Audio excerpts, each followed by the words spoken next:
My name is Sarah Glenn. I am one of the community education specialists for the Women's Center of Tarrant County. If you are not familiar with the Women's Center of Tarrant County, I'll share some of our services here in just a moment. I'll go ahead and share my screen. I have a PowerPoint presentation that I was going to share with you all.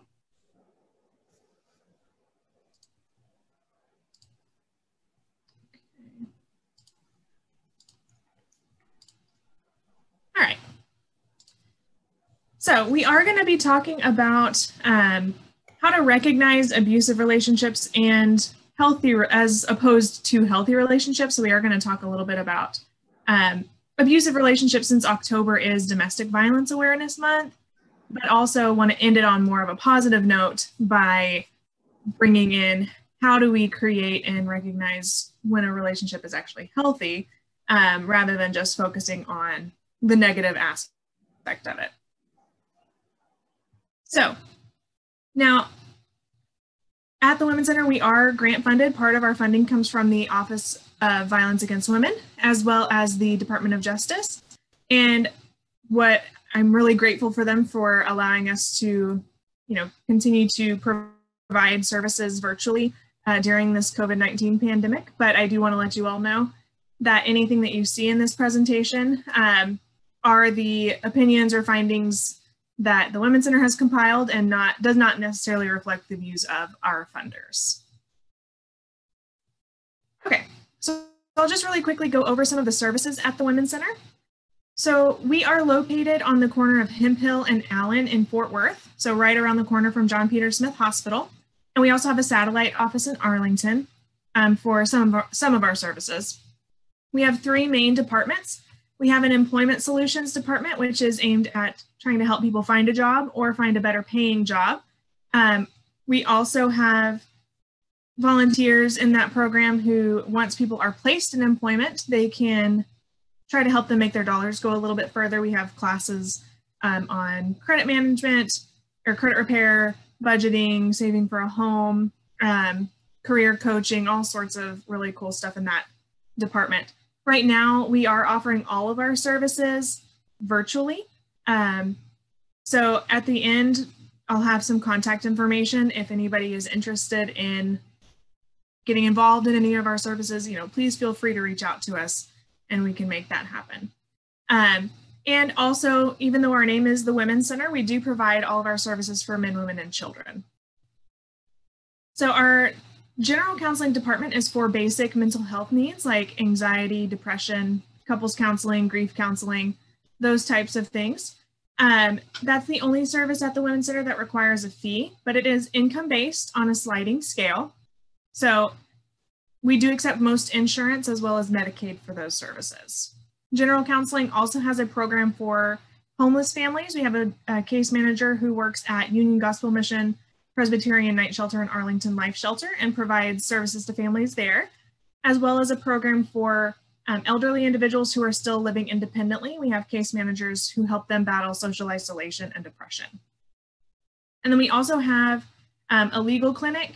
I believe that's the only service right now that we are not providing because those attorneys that come in and provide free consultations for our clients are volunteers.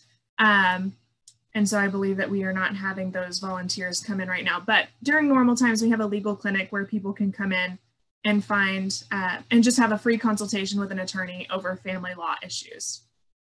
And then the last department, which is the department that I work for, is the Rape Crisis and Victim Services Department. We are the Rape Crisis Center for Tarrant County. So that means if somebody is sexually assaulted and they go to the hospital for a forensic exam, they, by law, have a right to have an advocate present. And we're the agency that provides those advocates. So our advocates are there to help provide emotional support for that survivor. They're there to help them make informed decisions on what their rights are as a victim of a crime, and then kind of make informed decisions about what they would like to do next. So if they would like to make a police report, we can kind of walk them through that or be a supportive presence for them while they do that. We can help them fill out crime victims compensation paperwork, let them know what resources are available in the county, based on their needs. We also have a 24-hour crisis hotline For any sort of crisis, people can call and somebody will answer the phone 24/7 and help de-escalate that crisis and try to find them some resources. We have free counseling services for survivors of sexual violence, as well as any other type of interpersonal violence. So domestic violence, dating violence, stalking, any of those types of things. And those counseling services are free, not only for the primary survivor or the person who was actually the victim of the crime, but also for secondary survivors. So people who weren't necessarily the victim, but are still impacted by that crime. So maybe somebody's intimate partner or the parent of a victim or the children or siblings, anybody who is being impacted by that crime, but wasn't necessarily the primary victim. They're going to receive those free counseling services as well. We also have legal services for survivors regarding their victimization. We have an attorney and a paralegal on staff who assists survivors with mostly family law issues.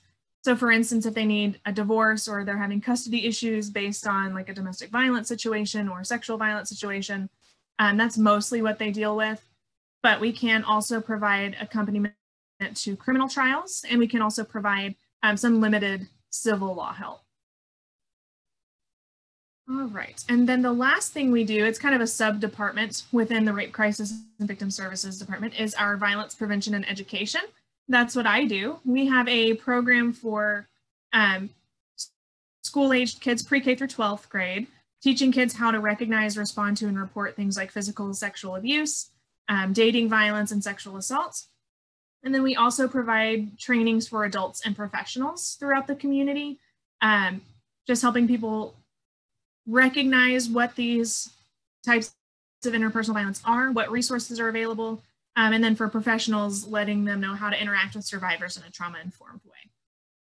So, I know that was a lot of information. Again, I will have some contact information at the end if you have any questions. Also, feel free to look over our website. It is www.womenscentertc.org, and you can find all of our department phone numbers and some more information on all of our services.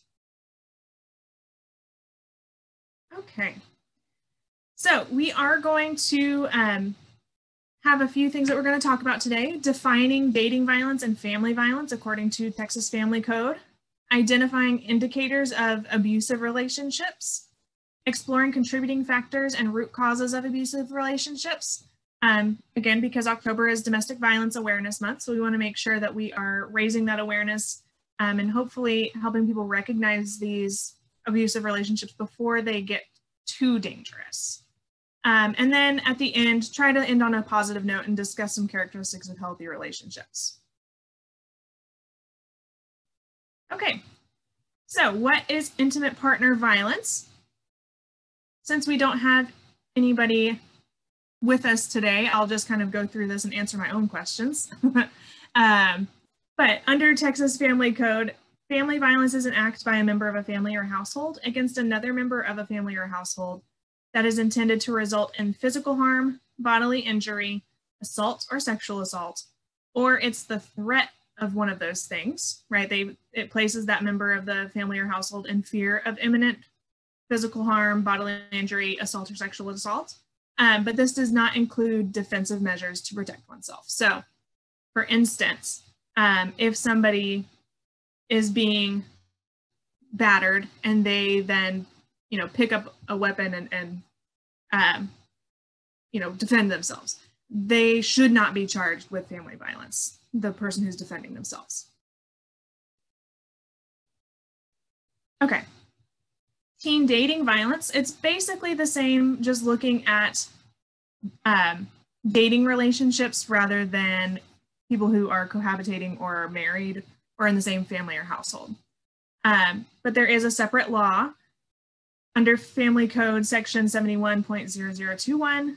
Teen dating violence is the intentional use of physical, sexual, verbal, or emotional abuse by a person to harm, threaten, intimidate, or control another person in a dating relationship. Now, what I want everyone to remember as we go through this training is that both of these things, dating violence and family violence, when you hear me say family violence, I'm referring to domestic violence. That's what most people will call it. But both of these things are motivated by power and control. Okay. Power and control are the main motivators. You know, a lot of times it doesn't start out this way. It doesn't seem to start out this way with the person only seeming to want power and control, but we will talk about some early indicators, you know, and how we can really see that this person may really want to be in a relationship for that feeling of power and control over the other individual. So if you're not familiar with this power and control wheel, this was developed by the National Domestic Violence Hotline, and it's got some really good information here. This is just several ways that people can use all of these different things to maintain or gain power and control in this relationship. So one of those is using intimidation, okay? So this is making the victim feel afraid by using looks or actions or gestures that are intimidating, okay? So for instance, we had a client who every day would leave the house for work and her partner would put 3 bullets up on the mantle and basically saying that those were the bullets that he was going to use to kill her and her 2 children if she left. Right, so it wasn't being physically violent with her, but was definitely a show of intimidation by lining up those bullets on the mantle. Using emotional abuse, okay, this is kind of where a lot of these abusive relationships start out, is with emotional abuse or some of these other ways of using power and control. So demeaning that person, humiliating them, making them feel guilty or not, like they're not ever good enough. Okay, that all of that can fall under emotional abuse. Isolation. This is if somebody is controlling who you see, what you do, where you're able to go, okay, where you work, what information you're getting, what you're able to read or watch, those types of things, limiting kind of outside involvement. And a lot of times they use jealousy in order to justify those actions. Okay, so saying you can't talk to other guys or girls, you know, and basically saying something like, the thought of you talking to somebody else just makes me so crazy, right? Or it just makes me so jealous. I can't think of what I would do if you were with somebody else. Minimizing, denying, and blaming. A lot of times abusers will minimize their behavior, make it seem like it's not a big deal, or sometimes the victim will minimize the behavior, right? Well, at least they didn't hit me, or at least they didn't, you know, call me this name. Minimize some of that behavior. Deny it. The abuser often denies things that happened, maybe trying to gaslight that person, even if they know, like, hey, you just called me this name. No, I didn't. Right? Denying it or shifting the blame onto the victim. Right? Well, even if I did, it was your fault for making me say that or do that. Okay. Children are a big way to gain and maintain power and control. Excuse me. So they might make the victim feel guilty about the children, using the children to relay messages to each other, you know, trying to pit the kids against the other parent. If the couple's already separated, they might use visitation as an opportunity to harass the victim, threatening to take the children away, or, you know, threatening to basically saying, you know, nobody's ever going to give you custody. You know, you don't have a job, you don't have this, you don't have that. Making it, you know, a really powerful motivator for people to stay in these types of relationships. Now, using male privilege, this is what the National Domestic Violence Hotline came up with. I think there are all sorts of ways that people can exert privilege in a relationship. It doesn't necessarily just have to be male privilege, because there are all different sorts of ways that people can have privilege. And if they use that as a way to exert power and control, right? That's when it starts to become unhealthy. Okay, so it could be male privilege, or it could be religious privilege.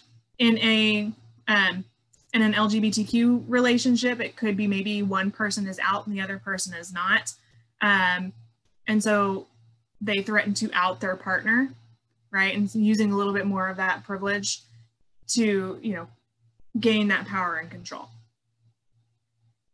Economic abuse. This is having one person have all the control over the money. Okay. They might prevent the victim from getting a job, or if the victim does have a job, they still control the money that the victim makes. Maybe they have a singular bank account where only one person has access to pull funds from, or they're required to hand over their paychecks, those types of things. We've heard of instances as extreme as, hey, I need to go to the grocery store. Okay, you need to go to the grocery store, make a list of what you need, and they'll price it out like to the cent, right? And send them with exact change. Or if they don't send them with exact change, they're expecting back the receipt and any change that they get back from the amount of money that they were given to go to the store. Coercion and threats. So coercion, that's just a fancy word for pressure, right? So this may be making the victim do things that they're uncomfortable with, or maybe things that are illegal, or using sexual coercion, right? Pressuring them into sexual acts that they don't want to participate in. And then if they do participate in something that's illegal, maybe they participate in drugs, or something else that they were coerced into, well, now they're being threatened to be exposed because they participated in that illegal thing, or being made to feel guilty because they participated in something that they weren't really comfortable with in the first place. Or there could be other threats, threatening to leave, threatening to harm themselves, the abuser threatening to harm themselves or harm the victim or their children. All of these things are kind of interwoven together. Okay. So abuse has many different faces. We talked about some of these in the power and control wheel, but I think it is important to break some of these down a little bit further.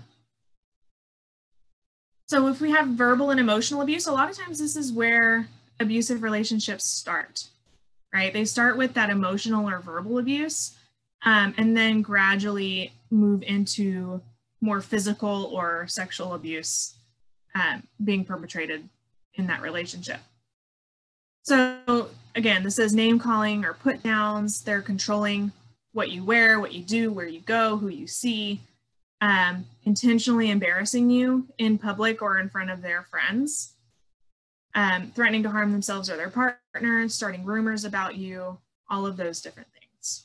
Gaslighting would be under this category as well. Financial abuse. I know we just talked about this, but I do want to really harp on this. There's a lot of times is this misunderstanding of, or not misunderstanding, but a frequent question that people ask is, why doesn't somebody leave a relationship like this? And a huge part of this is financial abuse, right? They make it really difficult to get away because they don't have any money. It takes money to, get an Uber and go to a hotel for a night, right? It takes money to put down a lease on your own place. If they don't have those resources, if they're being kept from getting a job or keeping a job, because a lot of times abusers will sabotage efforts for the victim to make improvements for themselves. Like I said before, we do have an employment department at the Women's Center. And really our Rape Crisis Victim Services Department and our Employment Department work really closely together because we see where barriers to getting and keeping a job often overlap some of our issues of with our clients in our Rape Crisis Victim Services Department. So one of our employment coaches over there, I couldn't think of the word for a minute, sorry. One of our employment coaches over there tells a story about a client who was going through our program, had an interview coming up where this interview could make it where she could sustain herself. And the night before her interview, her partner kind of kept her up with some arguments. When she finally did go to bed, he destroyed every single item of clothing that she had, except for what she wore to bed. Okay, so I mean, everything. Underwear, bras, you know, all of her pants, all of her skirts, dresses, everything, destroyed them. So she couldn't go to that interview, right? Because she didn't have any clothes.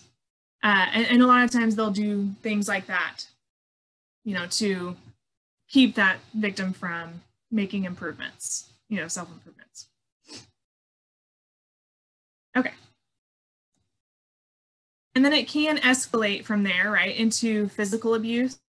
You know, that's a lot easier to recognize: grabbing hair, you know, grabbing clothing, pulling hair, pushing or pulling, grabbing somebody's face, throwing things at you. And it can be too using your body to block exits, you know, or control where the victim is going. Okay.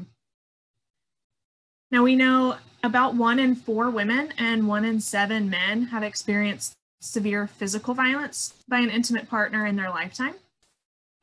So this is something that really doesn't discriminate, right? And it is a pretty serious issue in Texas. You know, and it's one of the reasons we have a whole month dedicated to raising awareness about this issue, you know, and hopefully being able to see some of these signs before it escalates into something life-threatening.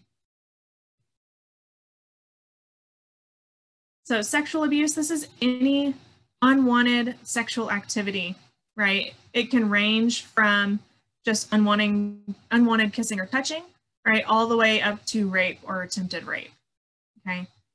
If your partner has sex with you under the influence of alcohol or drugs, right, or unwanted rough or violent sexual activity, all of these things can be considered under that sexual abuse category. If they are things like stealthing, right, where they start out wearing a condom and then remove their condom without permission, okay, those types of things. So we know 2 in 5 women and 1 in 5 men will experience sexual assault in their lifetime in Texas. Okay, so that's a lot of people, right? Now, not all of these are perpetrated by an intimate partner, but a significant amount are perpetrated by an intimate partner, okay? Digital abuse, this is kind of a newer one with all of our rise in technology. You know, every time we have new technology that's introduced, often you know, we have good intentions, but there's always people who use the advances in technology for more insidious purposes.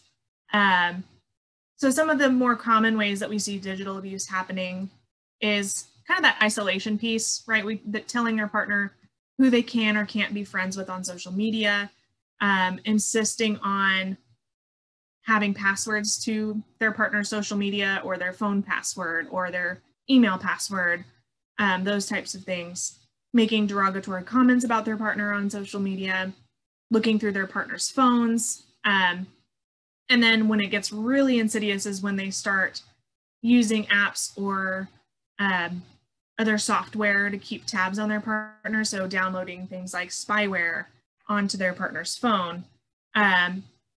If you're not familiar with what spyware is, it is software that can be downloaded onto a phone, a tablet, a computer, and it gives the person who downloaded it access to everything that's on that device, okay? So if it's on a phone, for instance, that's the most common place that it's gonna be downloaded. If it's on a phone, it's going to give that person who downloaded it access to see every text message, every social media message, listen in on phone calls, see GPS location in real time, okay? And the thing is, the person who has had this spyware downloaded onto their device doesn't always know that it's there.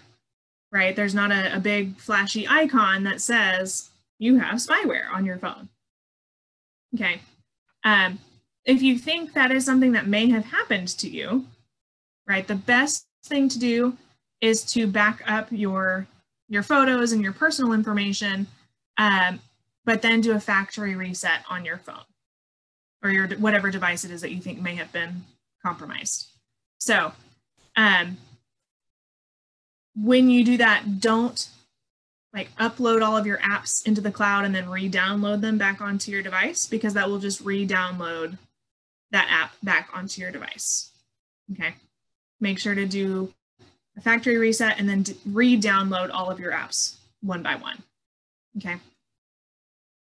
All right, so I do have a quick video to show you, and this is showing how some people may use spyware as well as some other monitoring types of software, other types of software to keep tabs on their partner. It is a little disturbing to watch, so I will just go ahead and warn you about that.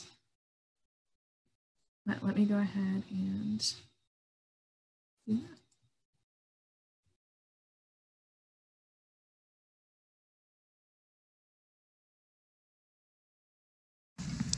Hey guys, in this video I'm going to show you how to install FlexiSpy without having the target device. It is actually really easy to do and just takes a minute or two, and as a bonus I'm going to show you how to get a free copy of FlexiSpy at the end of this video. So if you're anything like me, you're probably dying to know how to install FlexiSpy without having the target device on you. You've probably been searching the internet endlessly for instructions on how to do this as well, and you probably haven't found any answers or just some bogus stuff. I'm just going to do you a favor and tell you to stop searching, being that it is impossible to install any cell phone spyware or cell phone tracking software if you do not have the target device that you want to install it on. But I have learned a way around this by using something called spoof calling, which I will explain in just a second. Assuming that you do not have the target device, whether it be a tablet, desktop computer, or cell phone, spoof calling will allow you to call the owner of the target device from any number you desire. So when you make a spoof call, this means that you can make a call to any phone, disguise your phone number with anyone else's number on the receiving end's caller ID. And this is what you are going to do in order to install FlexiSpy on the target device when you do not physically have it. What I do is I go to a spoof calling website that offers a free trial. Yes, they cost money if you want to do a lot of spoof calling, and people use it for many different reasons. But I use the one with the free trial where I go to the site, I enter my phone number, then I enter the phone number I want to be disguised as. Being that you are trying to install FlexiSpy on someone else's phone without physically having it, you'll want to disguise your phone number as a business or a professional establishment such as a phone company. The reason you want to make a spoof call disguised as a business or a professional establishment is because you or someone else are going to need to actually talk to the target device's owner. For example, when I needed to install FlexiSpy a while back, I thought my girlfriend, I thought she was cheating on me. She always hid her phone from me, and I, just became really suspicious. I knew that she had Verizon Wireless's cell phone service, and I knew I wasn't going to be able to get a hold of her phone. So, playing it smart, I made a spoof call to her with and this is what you want to listen to, because this is how easy it is to install FlexiSpy on another device without having it. So I made a spoof call to her with my phone number disguised as Verizon Wireless's phone number, and that's a 1-800 number. When my girlfriend picked up the phone after I called, I acted as a Verizon Wireless phone technician. I told her that we here at Verizon have noticed unusual and suspicious activity going on with your phone. She thinks I'm a phone tech from Verizon. I told her that, so now she's getting all, emotional and whatnot. But anyways, here's the trick to installing FlexiSpy. When you first purchase and download it from your desktop computer, FlexiSpy, the company, will email you a set of instructions for how to install it on the target device, which only consists of typing a link into the target device's web browser. So if it's phone, you type the link that FlexiSpy sends you into the web browser of that phone. But in this case, you're going to be having the actual owner of the target device do it. Being that I did not have the target device, which was, my girlfriend's iPhone, I was able to act as a professional from Verizon, and I convinced my girlfriend that she had a virus on her phone. She got all emotional, like anyone else would, and she was willing to do whatever I told her in order to save her phone and prevent all of her personal information from being stolen by someone else.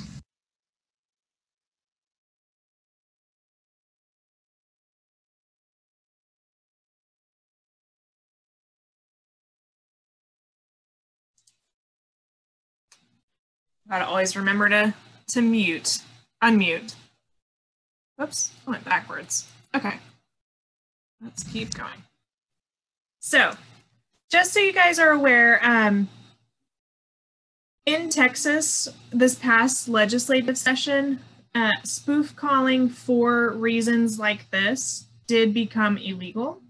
If there is that intent to defraud someone or something like that, that is now considered illegal in Texas. It is a little, it can be a little difficult to charge someone with this, but just know that what this young man did in this video would now be considered illegal, at least in Texas. Installing spyware on somebody's device without their consent, if they own that device, right, is also considered illegal. If that young man actually had owned both of the devices, right, then there might have been a little bit more question about that. But anyway, we just have a couple more types of abuse that I want to talk about, and then we'll keep going. Sextortion can fall under that digital abuse category, because it mainly does happen on the internet or through mobile devices, and sextortion is sexual exploitation. Oh, excuse me.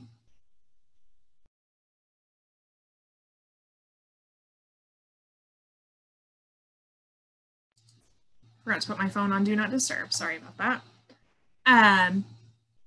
So it is sexual exploitation in which abuse of power is the means of coercion, and it's often coupled with threatened release of sexual images. Okay. Now, often we know sending nude or semi-nude photos between partners is pretty common, okay? But according to the FBI, about 76% of the time, if this person is going to be extorting or engaging in sextortion, 76% of the time, the goal of that offender is to get more images, right? More increasingly explicit sexual content. If this is somebody that, maybe they have not met in real life, then it could be a goal to meet them in real life, to engage in sexual activity.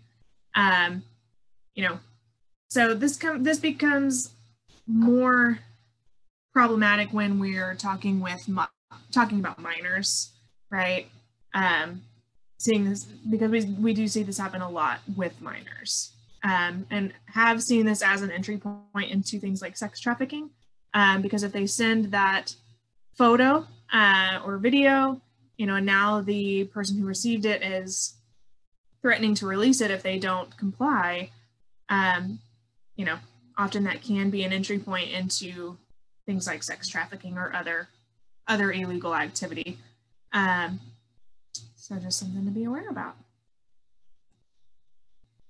Reproductive abuse. A lot of people don't think about this one as much, but this is things like refusing to use condoms or removing condoms during sex, restricting access to birth control, okay, not allowing their partner to access birth control or use birth control, sabotaging birth control methods.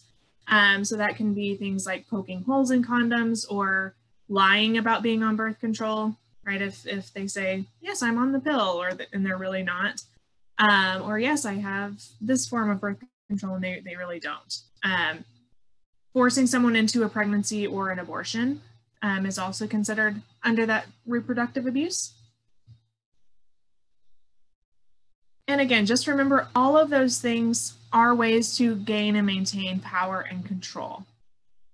Now, we know that abusive relationships don't usually start that way, right? But there is a cycle of violence that I want to talk about. Relationships usually start in the honeymoon phase, right? Where everything seems perfect. You're getting to know this person. It's idealized, it's romantic, right? Everything seems perfect. You're going to see the best part of that person while you're getting to know them. Now, every relationship, whether it ultimately becomes healthy or unhealthy, has a honeymoon phase. And then you move into the tension phase. Okay, every relationship has a honeymoon phase, and every relationship has a tension phase.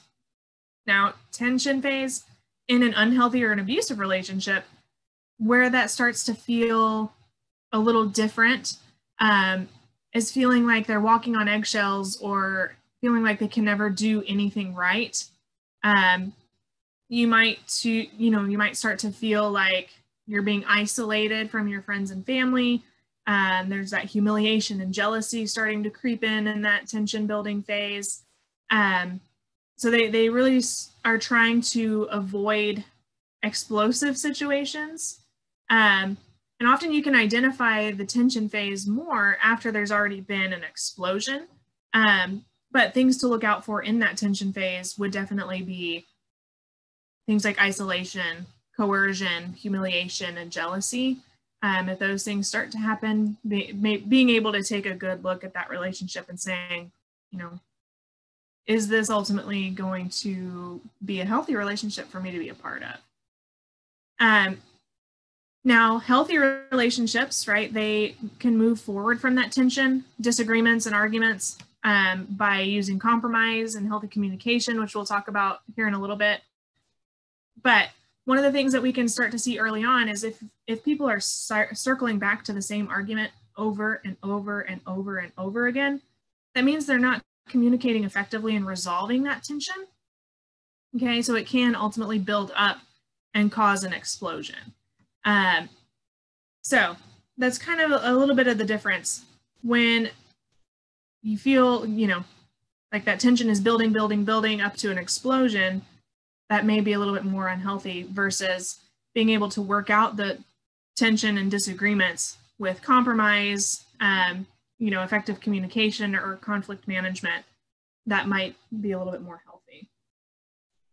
The explosion phase is where the actual abuse happens, right? So physical or sexual or emotional abuse happens in that explosion phase. Cheating may happen in this phase. But then after that explosion, right, if it just ended at an explosion, people wouldn't stay in these relationships. It has to move back to that honeymoon phase for a while. And the way that they do that is apologizing, making promises that it will never happen again. I'm so sorry, this will never happen again. Where you can really tell that this is not going to get better necessarily is if they are making apologies with a but at the end. I'm sorry, but you shouldn't make me so mad. Or I'm sorry, but I get crazy when you say that to me. Or I'm sorry, but you shouldn't X, Y, Z, whatever the excuse is. Shifting that blame onto the victim rather than taking responsibility for their behavior. Okay. Now, that honeymoon phase does disappear after a while. Okay. Every time that there's an explosion, that honeymoon phase gets a little bit shorter, because a lot of times they do try to make things good again for a while, right? To keep that person in the relationship. But the longer it goes on, then the shorter the honeymoon phase becomes, where sometimes it can disappear altogether, where now the victim's just living in that tension explosion, and trying to develop some coping skills, or survival strategies, just to avoid those explosions. So I do have another video to show, which I think is a pretty good example of this cycle. And this comes from the One Love Foundation. I believe this is a One Love Foundation video. They have some really great resources for people who are experiencing this type of violence. So.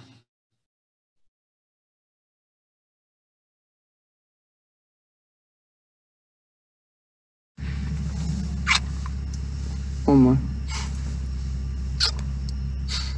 I'll call you tomorrow. I'm gonna be home a little late tonight. Okay. How late? 12, maybe 1. 12. Okay. All right. I guess just call me when you get home. Okay.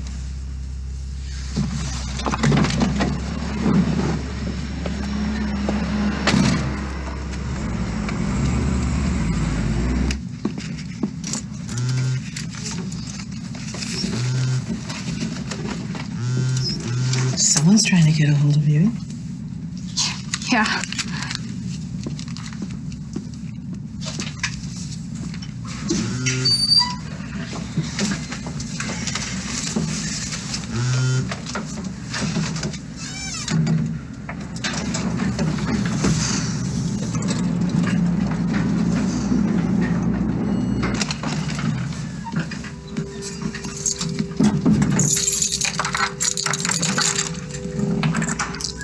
Hey, Allie.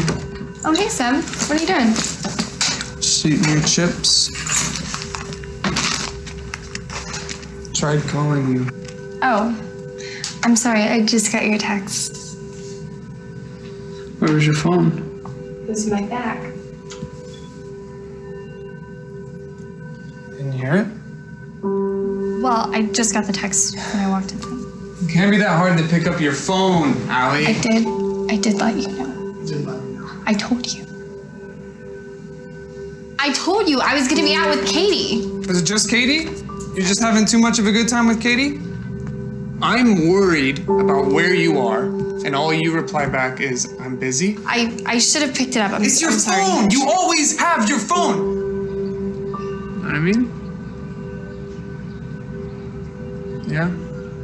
Why didn't you look in your bag? Seb, I told you. Didn't you hear it buzzing in your bag? I don't understand. Seb, you're not listening. I didn't have my phone. It was in my bag. What does that matter? If it was in your bag? Seb, I told you I didn't hear it. How did I hear your phone, Allie? I already answered that question. You know how easy it is to pick up.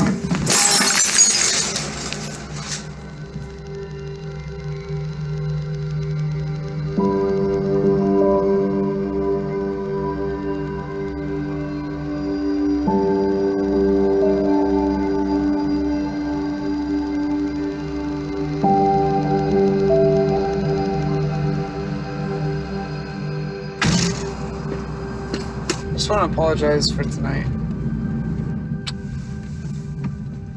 I just don't get it. Why couldn't you just pick up your phone? I told you. You're overreacting, Seb. Allie, I'm not overreacting, okay? Yeah, it's not that big a deal. It is a big deal. That's the problem. It doesn't make sense! Allie, that doesn't make sense! I'm so sorry. It will never happen again. I'm so sorry. Hey.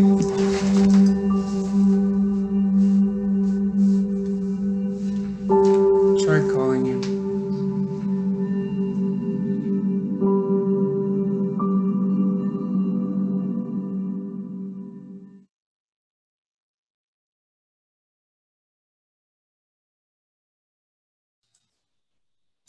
Okay. So again, that One Love Foundation is a really good resource if you or somebody you know is going through a relationship like this. They have some really great resources. Okay. So a lot of times we hear questions about, why does somebody stay in a relationship like this? And really, we know that it's not that easy to just leave. There's lots of barriers to escaping a relationship like this and reasons for staying. you know, of course, if you've invested time and energy and you have feelings for this person, then of course you're going to hope that they can change, you know, and if they are making promises saying that this will never happen again, they're going to go to counseling, they're going to do these things to change, you know, of course we want to believe that, right? Because if we don't believe that other people can change, then that it's kind of, you know, makes it feel like, well, is there any hope for me to ever change or grow or get better, right? So of course people want to believe in the best in the people that they love, right? And they're hoping for that change. They might be isolated physically from their family and friends, or have had severed ties. Maybe there's societal denial that there's violence that's happening, or just kind of a, well, that's not really my business type of attitude in that community. Stereotypes. Another big barrier is escalated abuse. Okay. We know that really the most dangerous time for a victim is when they try to leave. Okay, sometimes it takes months of planning to be able to escape a relationship safely, and then having to have some safety plans in place even after they leave to make sure that they stay safe afterwards. You know, some religious communities may be encouraging people to stay in abusive relationships based on not wanting to see people get divorced, those types of things. Children, we've talked about that, fear, economic dependence, right? Lack of resources, all of these things, you know, but the one that people overlook a lot of the times is love, right? Love is a huge motivator, you know, and at some point in this relationship, the victim really did, and probably still does, love this person, right? And want to believe that love can overcome all of these things, like things will get better if I just love them enough, right? And love can really be that powerful motivator to keep people in these relationships. So we can't overlook that. Okay, so I've got one more video, and it talks about in 2014, when Ray Rice's was caught on camera battering his then fiance, now wife. There was a lot of backlash against her for staying with him, and so there was a big social media movement with the hashtag Why I Stayed. And so this video is going over some of those reasons that people had for staying in these abusive relationships. So I think it's pretty powerful to hear directly from them, from survivors, right, why they might have stayed in these abusive relationships.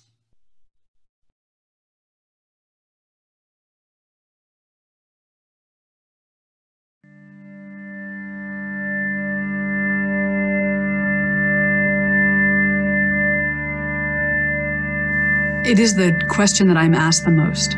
Why did I stay? Why does any woman stay? And for the life of me, I can't understand why people are obsessed with it, because to me, it's so obvious. Why does anybody stay with somebody that they love? You know, we've all been in relationships that, even if they weren't abusive, we're not working any longer, and we all stay far longer than we want. And you stay for the same reasons. You stay because you love the person, or you love what you used to have, or you're trying to take care of your children. When we ask, why did you stay? You know, we're blaming the victim for their abuse, as opposed to asking, why did you hit this person? Or why are you violent? Or why do you feel the need to be violent? Why would somebody abuse? Why would somebody beat the people who love him or her most on earth? Until we ask that question, we won't be able to obliterate domestic violence. We have got to focus on the perpetrators of violence, not the victims.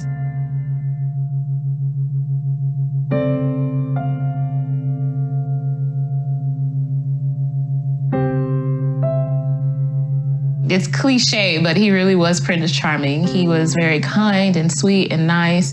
I left what I was doing to come and be with him, and I was alone with him. I didn't have any friends or family in the area. I couldn't find a job, so he paid the bills. And so we got into an argument, and that's the first time that he hit me. He actually threw me up against the wall and started to choke me. And I didn't really understand what was happening because he was not that person all this time. And so when he finally let me go, I thought it was something I did. You know, I wasn't thinking to run. After we got married, it didn't stop. It just got worse and worse and worse. And I felt like I was trapped. At that point, we had moved from where we were across the country again, and I was further isolated. I didn't have any friends or family, and essentially he still was the breadwinner. I was dependent on him. So if I left, what was I gonna do? Where was I gonna go? You know, how was I gonna take care of myself? I felt like no one would understand, and I felt like no one would care.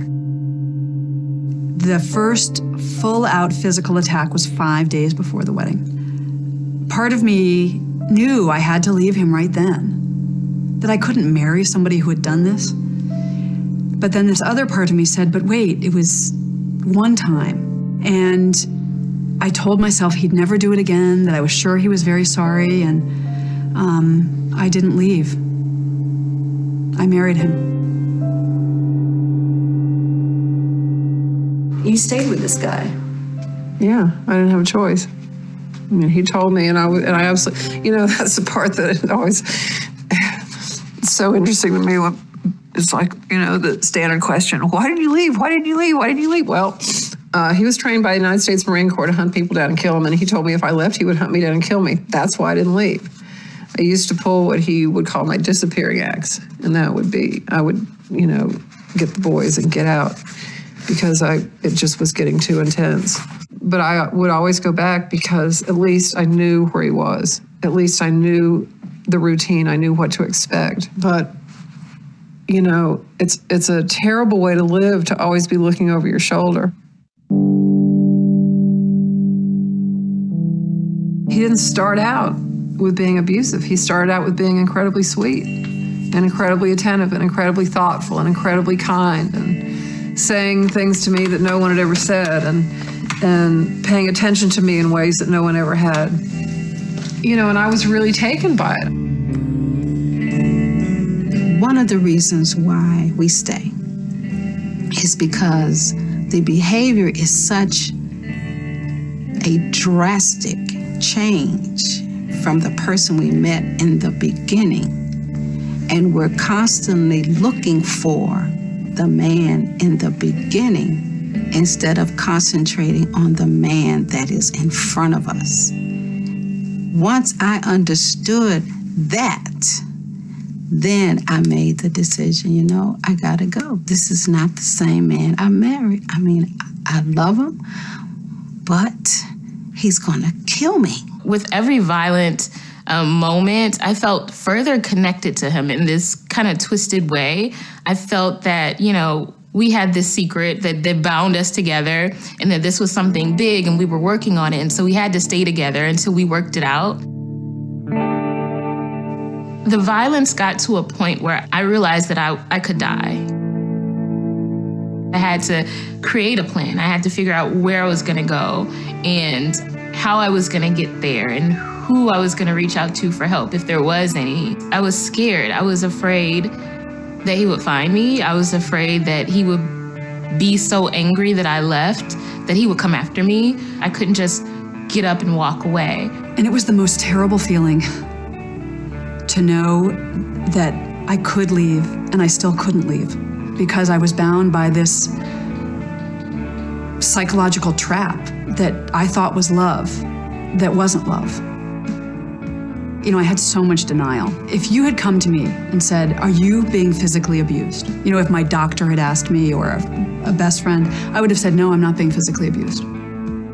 You do feel isolated, and you keep a lot of secrets. You know, you keep a lot of secrets in your heart, in your home, in your head. I stayed because I believed him when he said he wasn't gonna do it again. I stayed because I didn't have anywhere to go. I didn't have any money.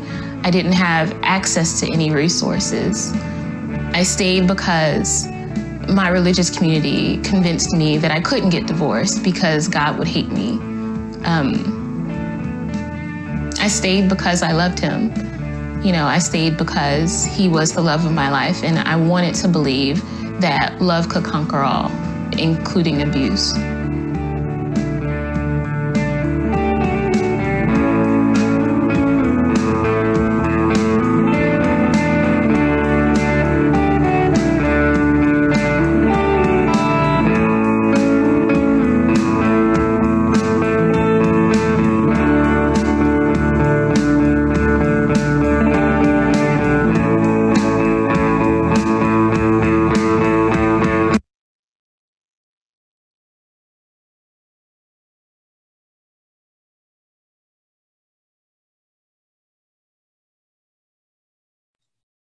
Sorry, I thought I clicked unmute. I want to take the last few minutes to discuss the aspects of a healthy relationship and leave y'all with some hope, right? That there is hope even if you have been in an unhealthy or an abusive relationship in the past, or if you have a family history of domestic violence or any of those things. You know, there is hope. Everybody can be in a healthy relationship. These unhealthy and abusive behaviors are learned, and so we can learn healthy behaviors, right? So I just want to take a few minutes and talk about that before we end. So the core aspects of healthy relationships are being able to draw healthy boundaries. It's based on mutual respect and effective communication, honesty, trust, fairness and equality, and being able to have separate identities. So what I mean by that, boundaries, right? This is a huge part of creating any relationship, right? Especially if it's going to be healthy. A few types of boundaries to consider are emotional boundaries, right? How are you going to allow someone to speak to you or play with your emotions? Physical boundaries, right? Your boundaries regarding touch, and digital boundaries. So we talked about earlier, you know, somebody who is demanding access to your phone or demanding access passwords to your social media accounts, those types of things.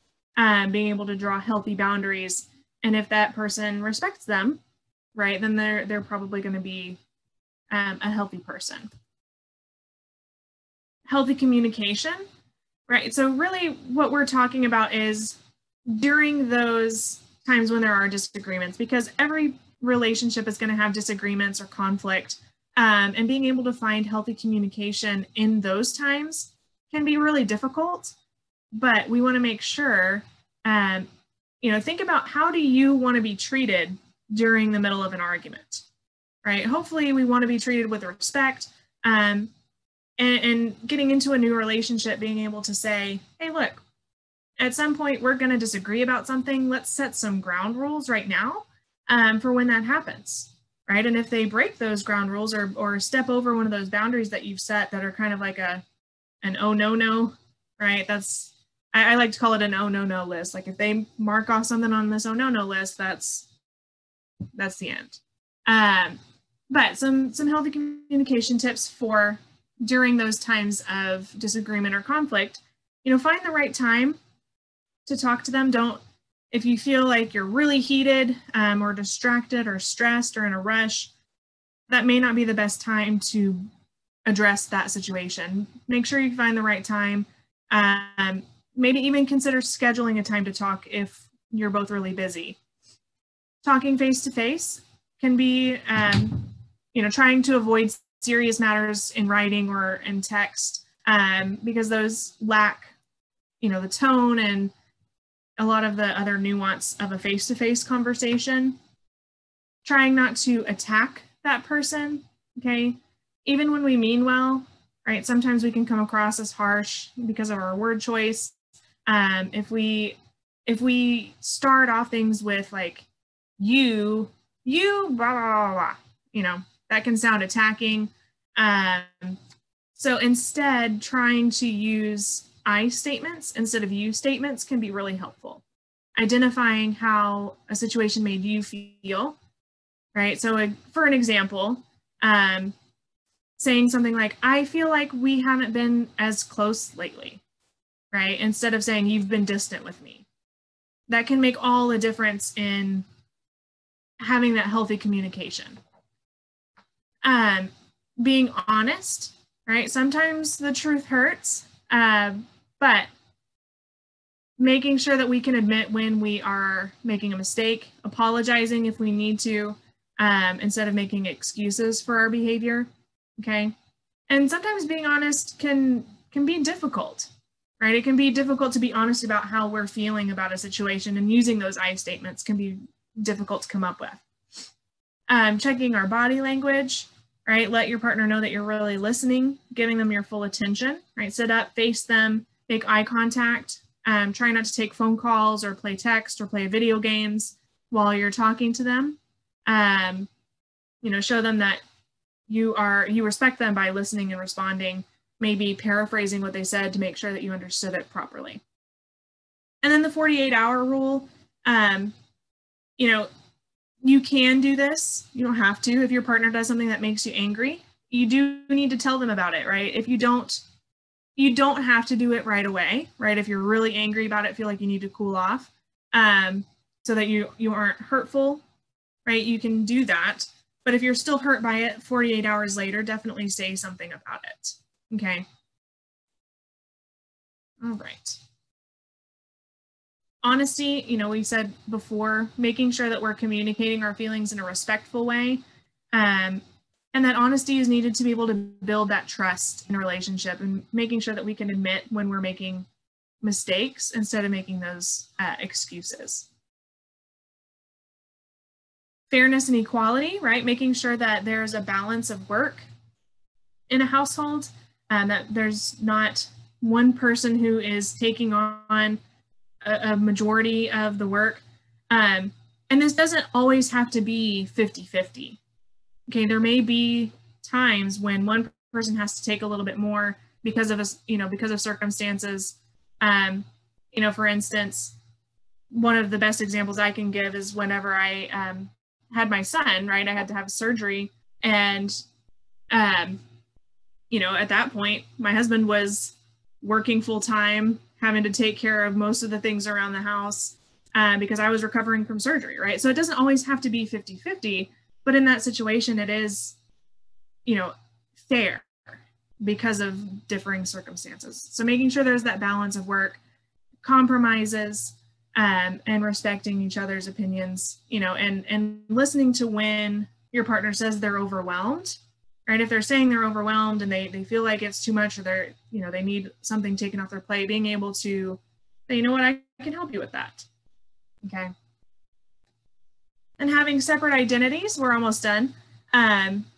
Each person should have time to pursue their own hobbies, time with their friends and family, time to pursue their own goals and dreams. Getting into a relationship, whether it is a new relationship, a long-term relationship, a marriage, does not mean that you lose your separate identity. Okay, you are still your own person, and so you shouldn't lose your own identity because you have now become a part of this relationship. So healthy identities definitely promote that idea of having separate identities too. So this handout here, if you would like a copy of this, you can find this on the loveisrespect.org website, and it's called the Relationship Spectrum. So it's just kind of an overview of everything we've talked about today, and different characteristics in healthy relationships, unhealthy relationships, and then abusive relationships. So that is another great resource for being able to find more information. Love is Respect has some quizzes that you can take for, am I in an abusive relationship, or on the other end of it, am I a loving and supportive partner, or do I have some tendencies to be controlling? So there's some really great quizzes on there. That's a really great resource for you. Okay, so I know we are about out of time, so I'm going to skip this last video. Here are just some resources in Tarrant County. Now, particularly for domestic violence, for shelter and things like that, I would recommend Safe Haven and One Safe Place. For counseling and things like that, The Women's Center is also available as well as for some legal issues for survivors of domestic violence and dating violence. There's some other statewide and national resources as well: the Texas Council on Family Violence, the Texas Association Against Sexual Assault, the National Domestic Violence Hotline. All of those are available for survivors, as well as those other two foundations that I talked about. The One Love Foundation and loveisrespect.org have some really great education materials that are available. Should have included those on this list, so I'm sorry about that. So here is my contact information. I'll just leave this up on the screen for a moment. If anybody after seeing this video would like a copy of today's presentation, the slides or the resource list, anything like that, please feel free to reach out to me. I'm happy to do that for you. So I want to thank you, Sergeant Smith, again, for inviting me and letting me come in and do this presentation for you. I hope that it is going to be helpful for everyone. Thank you.